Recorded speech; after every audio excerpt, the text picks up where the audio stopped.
And it doesn't necessarily equate to making money with your crops or with your livestock. I mean, that's what a farm does. We produce something, and that's where our money comes from.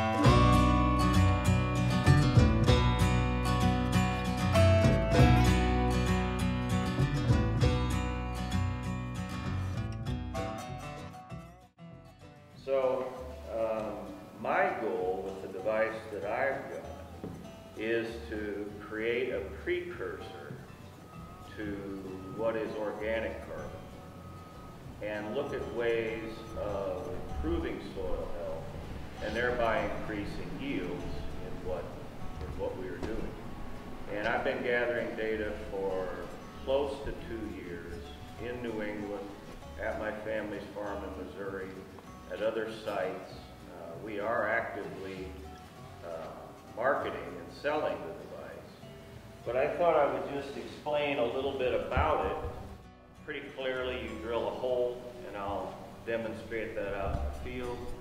You probe into the hole, and then through an automated valve system, calibrates itself and gathers CO2 data, stores that into a commercially available app, which is right on a free app store, and it prints it out on your phone.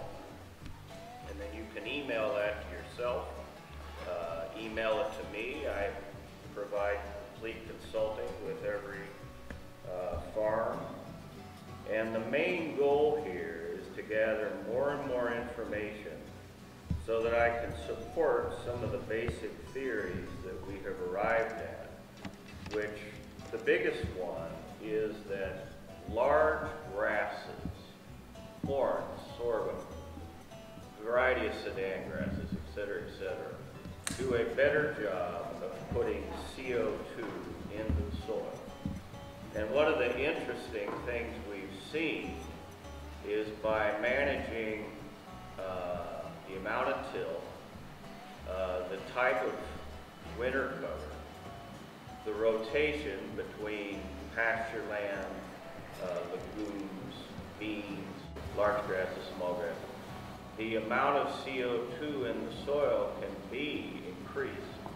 And we are seeing a definite correlation between the amount of CO2 in the soil and improved yields. And there again, here's a chance to make money, manage things better, and hopefully make more profit. You can see there is a big honking valve on here. The thing is completely automated, so that you just push a button that says run. So you would take this, drill a hole. I found the best thing is to lay out a grid work in a field. Say it's a 10-acre field, try to do 5 holes. If it's an 80-acre field, try to do 20.